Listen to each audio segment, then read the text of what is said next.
Hello and welcome to the channel.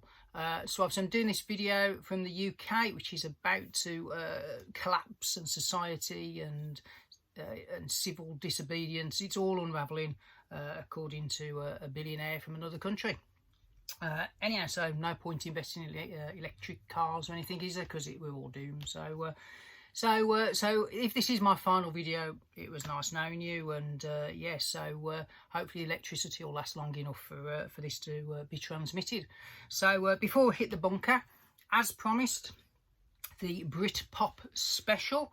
I'm going back to a time in the 1990s that for me it was all change really. So I've done quite a few videos, you know, in the 80s, and how I listened to music in the 80s to the 90s, it changed in a number of ways. So first of all, in the 80s, I was a teenager.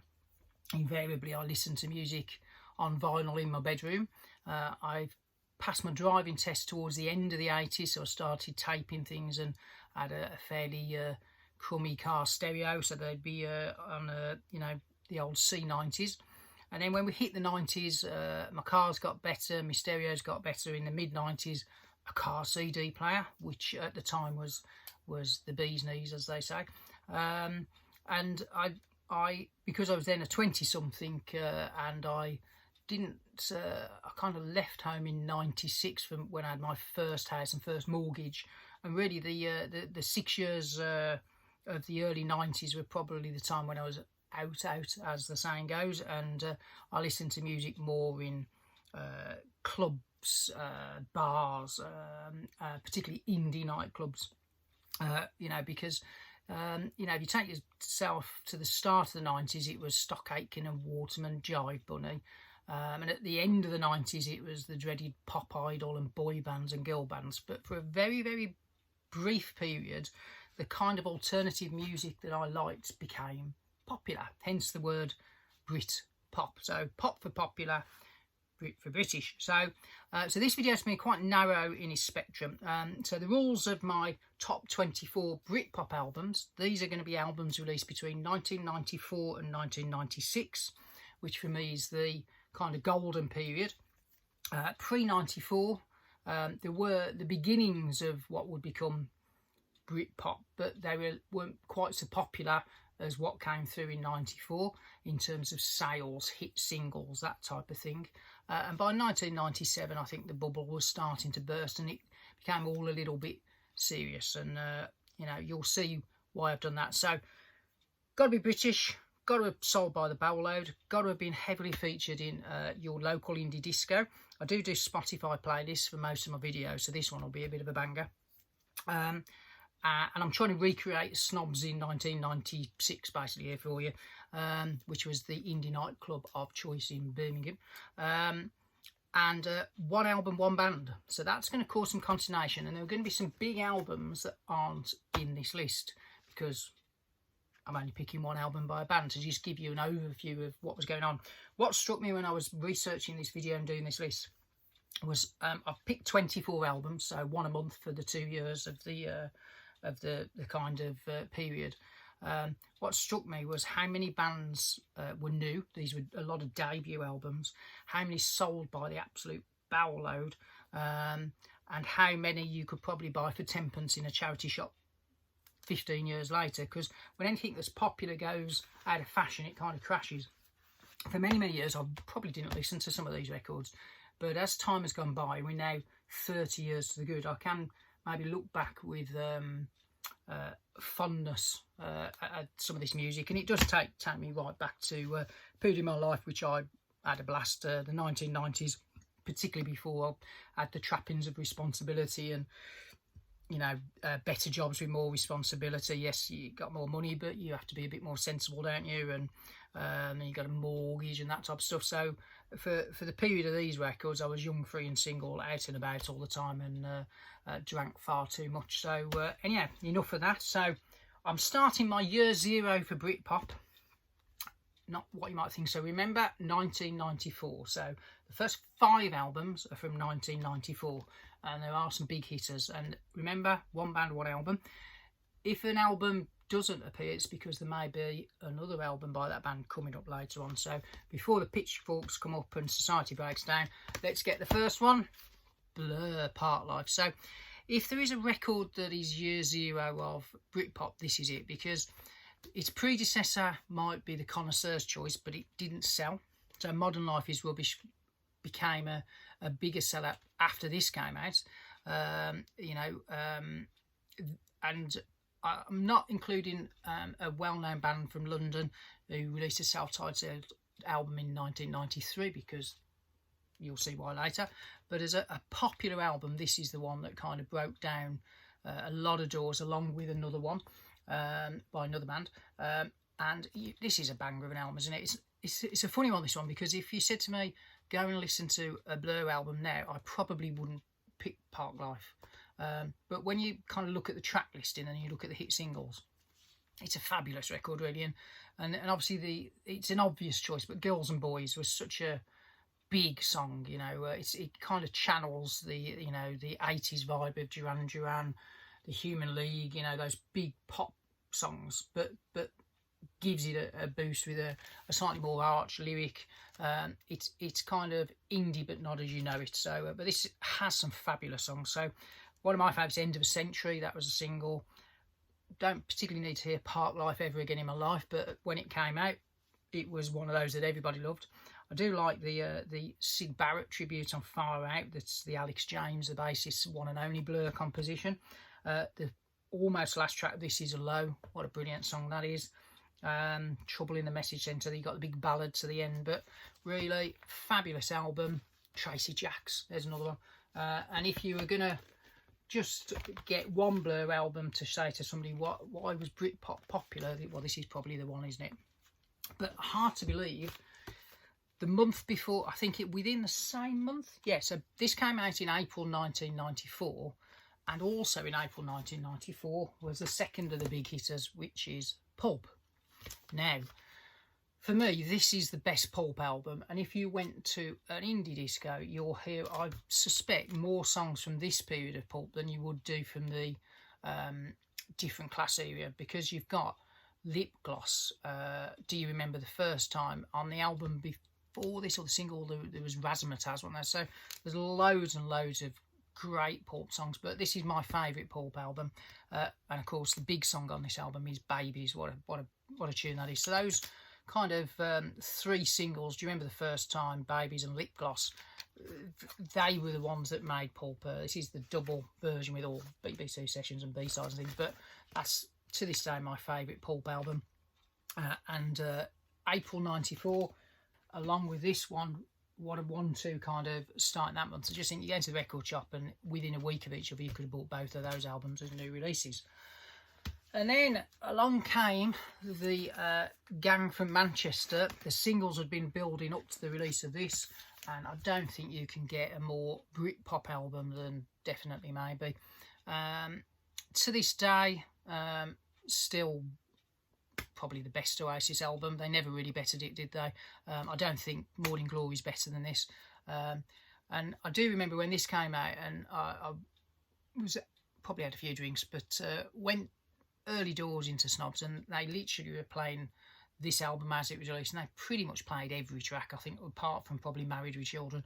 But things like Bring It On Down, I remember, you know, getting in a bit early into the nightclub, the dance floor wasn't particularly busy, grabbed your Alka-Pop, remember those, and something like Bring It On Down banged across the desert, and all of it kind of blew a lot of the baggy kind of era stuff that had been hanging around. It kind of just kind of ushered it out of the way. But great album, never bettered.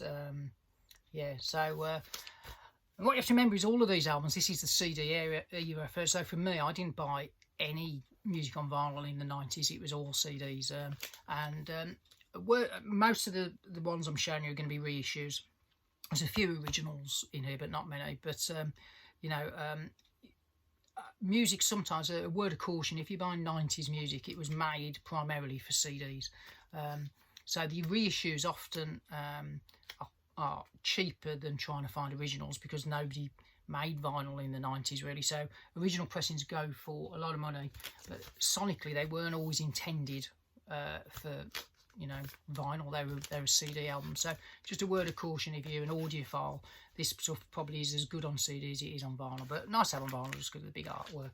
This is the 25th anniversary, and we'll be doing a full video on this record because we've got the 30th anniversary coming out at the end of August, so we'll have a look back in more detail on that. But what a bang of an album. Also in 1994, so this was a funny one. So this band were meandering along, and then the sales of Pulp, Oasis and Blur started to pull bands up that might well have been forgotten about into the slipstream. And this is a band that are pretty much forgotten about because the album that followed this one up was incredibly commercial, had a very, very annoying hit single called Good Enough, which is on the radio to this day all the time. And along with the Boo Radleys, Wake Up Boo is a song that I just never ever want to hear again. But Dodgy, before they did that horrible Good Enough song, did their second album called Homegrown. There's a great song on this called So Let Me Go Far. That was the big hit single. There's also Staying Out for the Summer on it, and the final track, Grassman. Good album. Band not so much love this time, you know, they're kind of forgotten about. I think they have reformed, but for a brief moment they were contenders. But the downsides of stuff being popular, money gets chucked about and bands were encouraged to go for it, and they did, and don't think it did any good really. But there you go, Dodgy.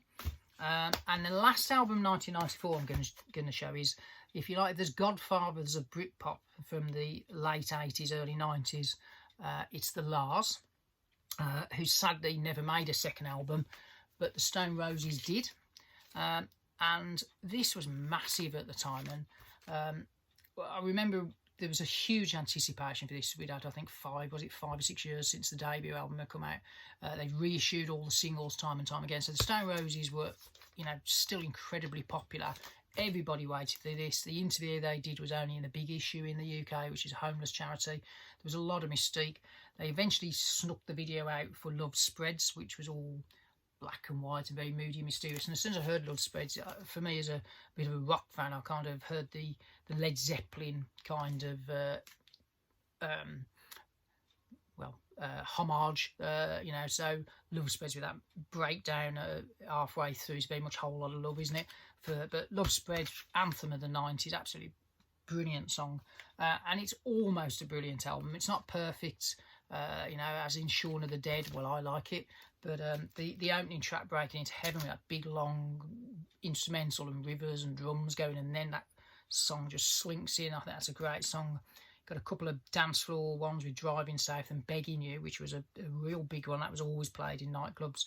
And there's some stuff that's not so good, but yeah, I still like that album, and I probably listen to that now more than the debut. So at the end of 1994, those are the seeds. Now 1995, it goes nuts. So all of these albums, the next, I think 11, maybe 12, are all from 1995. So, and now you'll see the full effect of the Blur Oasis kind of that picked everyone up and dumped everything down. And the record companies, anyone who was playing guitars, they started sniffing around.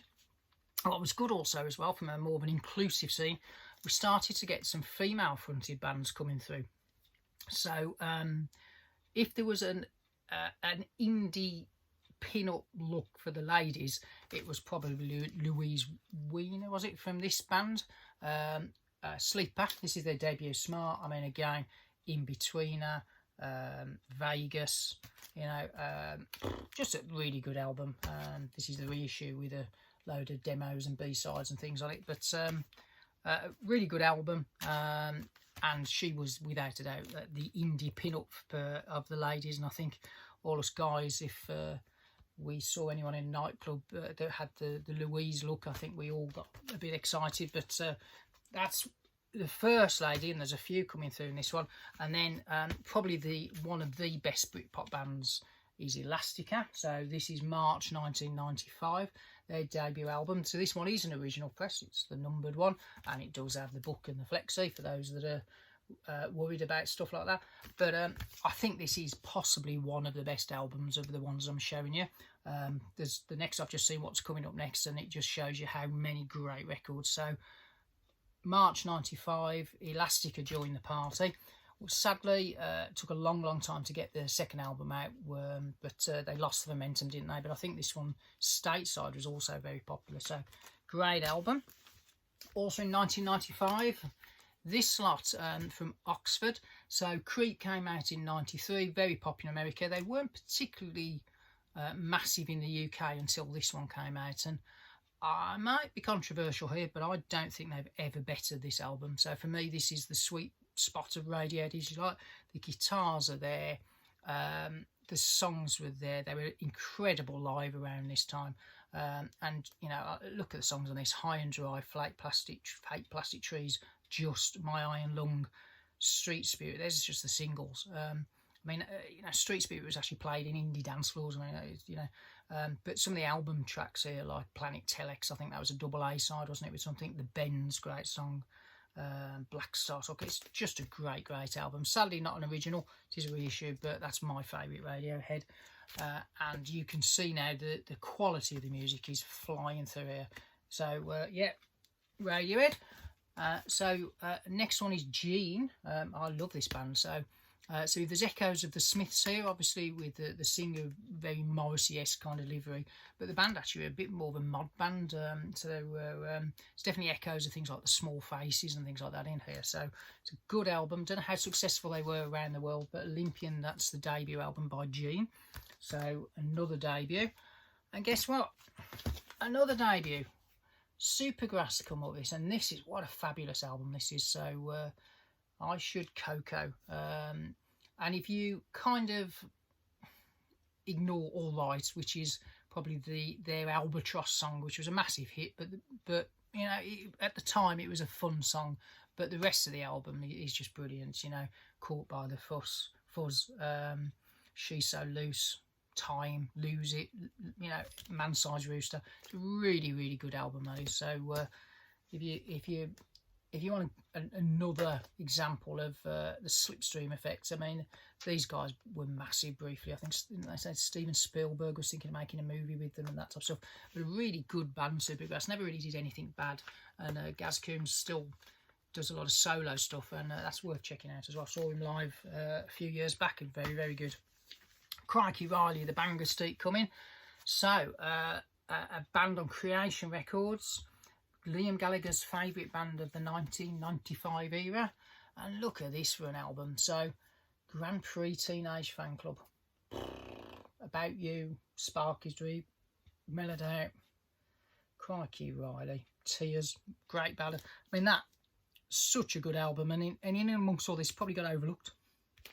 Wow, great band. So, and your hits keep coming. So from Wigan, they split up, but did they ever better this album? They got back together and were massively successful, but for me, A Northern Soul, which is their second album, did diddly squat on release, really. But this is one of the best rock albums of this period. It's before the ballad side of Richard Ashcroft took over. Nick McCabe is absolutely on fire on this album. The shoegazy stuff has come a little bit more focused on this, and this is a heavy record. That opening track, A New Decade, you know, what a song. This Is Music, another one, and even the ballady type ones like On Your Own and History. Paul Richards obviously not in a good place because all about his impending death, I think. So you know, you go in on your own, you go out on your own. Happy stuff, but a great album. And again, one of the best. Silver vinyl, that one. So just when you're thinking it's getting very blokey, oh, here comes Shirley Manson. So I'm claiming this as a Britpop album because this was again massive. So I think this one, we are now in August 1995, so we still haven't got to the end of 95 yet. But this was everywhere. So when, you know, Stupid Girl, Queer, Only Happy When It Rains, what a great album that is. I just picked up the second album the other week, and that's just as good, isn't it? But brilliant album. Garbage, anything but yeah. So Shirley Manson again, You know, if there was a look, the boys, it tended to be Fred Perry tops, didn't it? Adidas trainers, and the girls were Shirley Manson and Louise from Sleeper. And one of the godfathers of the Manchester era came flying back. Another debut. Great When You're Straight, yeah. Shawn Ryder, Bez and Kermit. Bloody hell, what a great... It's funny when you're going through these albums, there are so many good albums here. What's nice is as well, I've been able to buy all of these pretty much on vinyl in the last 10 years. So the 90s stuff was really hard to get. You can get it there. But yeah, Reverend Black Grape, In the Name of the Father. It's a great one on here called Shake Your Money. Big Day in the North. Great album. So yeah, good party album, that one. Oh, and another veteran of the baggy scene, 1994, they did some singles. In 1995, we got the self-titled album by the Charlatans. So again, that 60s style cover. So one of the great things about Britpop is it made people look a little bit back at not just the Beatles, but bands like the Kinks, the Who, the Small Faces were also played on the dance floor in amongst all of this stuff. So this again is an absolutely brilliant album. Recent reissue, but you've got things like Just When You're Thinking Things Over, Crashing In, great song. There's the one that they rip off the Pink Floyd, is it Here Comes a Soul Saver? They use the track from Medal. Yeah, you'll know the one I mean. But yeah, great band, the Charlatans, and again, still going strong despite all the ups and downs. They've had a bit of a tragic history, but they still keep going, and just as good live now. Brilliant band. So Charlatans, and that one was blooming hell, that was again, I think we were August 95, something like that. And the last one from 1995, which at the time I think was the biggest selling debut album on Polydor's history, which is the home of the Who and the Jam, so that's no means feat, is it? So Cast. So I mentioned the Lars earlier, so John Parry is the main songwriter for Cast, was the bass player in the Lars, and Lee Mavers never managed to make that second album. So off you went, and this actually is a good album. It's a bit meat and potatoes, isn't it? But the songwriting on it is great. So the singles again, All Right, Sandstorm, Fine Time, Walk Away. It's a great song on here called History, Two of a Kind. It's a really good album. So again, this is one of the original pressings, so a numbered edition. But at the end of 95, Cast, and another debut, 96. So so in 1996, I think we start to get towards the end of the glory years of Britpop. I think the Blur Oasis head-to-head with Country House and Roll With It was probably, if you like, the high watermark in terms of the media. Sadly, neither of those singles were the band's best.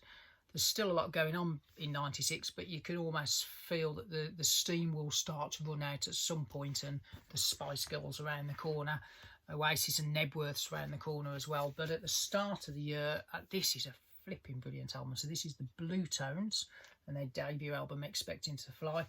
So this is a great album. So Slight Return, Where Did You Go? What a song that is. That's one of my favourite Britpop songs. Cut Some Rug. A lot of singles actually that weren't on this. So again, another great thing about this era was the CD single. There's so many great B-sides and B-side bands that they chuck song after song out. So yeah, so the Blue Tones, great album, another banger. Oh, and here we go, from Birmingham. So I saw these guys support Oasis at Sheffield in 1995. I had no idea who they were. They were supposed to be the Verve. The Verve had split up for about the 100th time. So at the last minute, Oasis brought in Ocean Colour Scene, and they also brought in Pulp. And that was one of the great, probably if there's a top 3 gig, it's in there. But on that night, Ocean Colour Scene debuted the Riverboat song, which obviously became a massive song in the 90s. Pulp debuted Common People, and Noel Gallagher did a version of Don't Looking Back in Anger on an acoustic, and that was the first time that had been played in public. So that gig was pretty historic, and it was at the time the biggest Oasis gig that they'd done. So when this finally coming out in 1996, I think some of the singles had been building up, but if you ignore the whole TFI Friday association and Cliff Chris Evans and all that. But great album, and they, again, a fabulous live band, still going strong. And this is a brilliant album. You know, so You've Got It Bad, Riverboat Song, The Circle, Day We Caught the Train. But all of this is good, and the B-sides, again, the B-sides album that came out after this is just as good. So OCS, great album, not quite a debut. They'd done one in the early 90s before, but you could argue it's almost a debut. Again, another one, a second album. Now, this band have just had a #1 album this year, so it's a testimony to them that they have still reformed. They kept gigging. I've seen them 2 or 3 times over the years, and they're always excellent. And actually, when you look at the catalogue of songs, they've got some belters. But in terms of an album, and a Britpop album, Shed 7's a maximum high. There's just hit single after hit single after on this. So Getting Better, Going for Gold, On Standby, Where Have You Been Tonight, Bully Boy. This is the version with the couple of extra albums as well, so the B-sides compilation. But the Shed's mighty band, yeah, yet another fabulous Britpop. And if you'll notice here, there's no duplication. There's no band has appeared twice. So some of the albums I've missed out here, you know, and at the end of the video I'll explain maybe why. But crikey Riley, we've got another debut. So Ash, what an album this is. So, you know, look at this. Goldfinger, Girl from Mars, Kung Fu, Angel Interceptor. I mean, it's just I mean, and these albums, you know, I mean, look at that on vinyl, beautiful. I think that's a splatter one.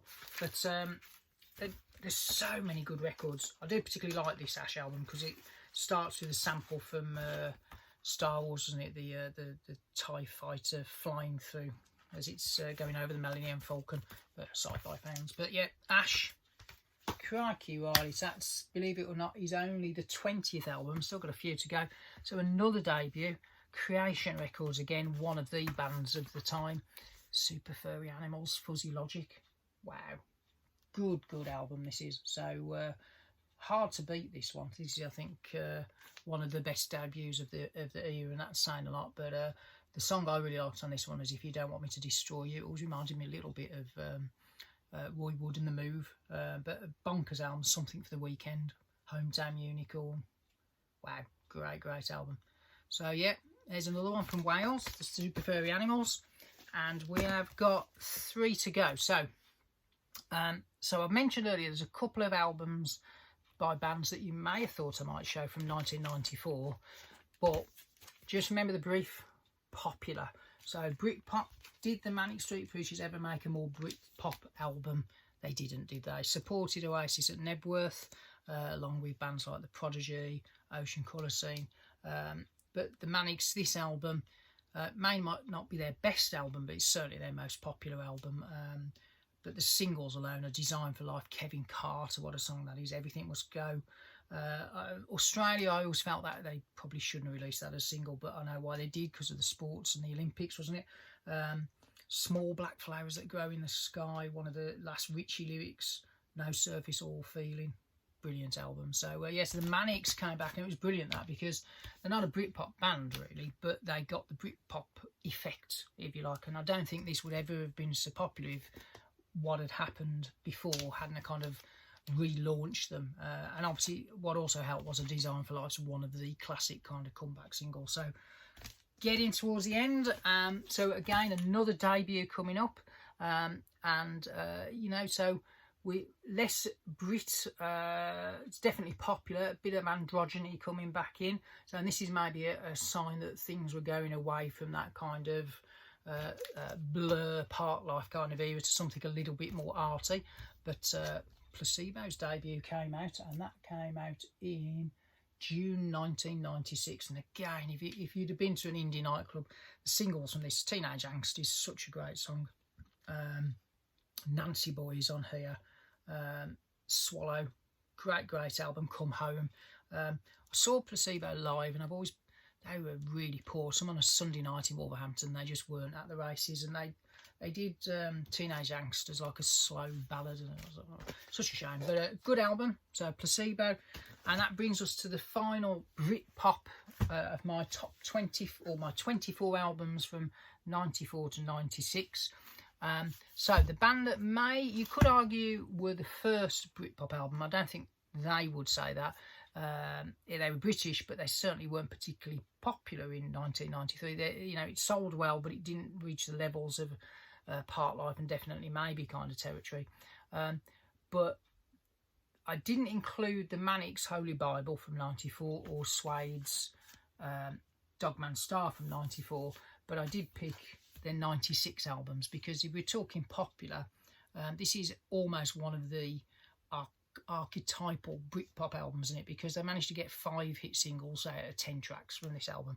So Suede coming up, Trash, Film Star, Lazy, beautiful ones, Saturday Night. So there's 5 absolutely brilliant singles off this album, and then everything else on it's good as well. And if anyone who likes Suede knows, their B-sides are phenomenal. So this has 10 extra songs that were on the CD singles. So yes, that's my final selection of 24 Britpop albums in a 2-year period. I know I've missed lots of stuff out. I'm well aware that I haven't included a lot of the more diverse stuff that's out there. So I'll do a second video on 90s music that wasn't Britpop. But this was the brief Britpop, most popular British in that golden 2-year period. And I can tell you now, if you'd have been at a nightclub at the end of 1996, there'd have been tracks from all of those albums, probably more than one.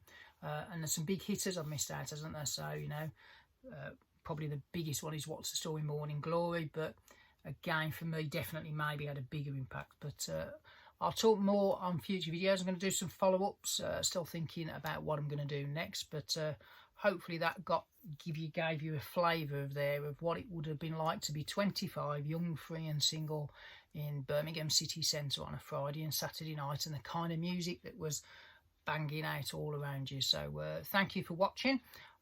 If I do another video, that'll be great, because it means society is not broken down. So I'll see you hopefully on the next one.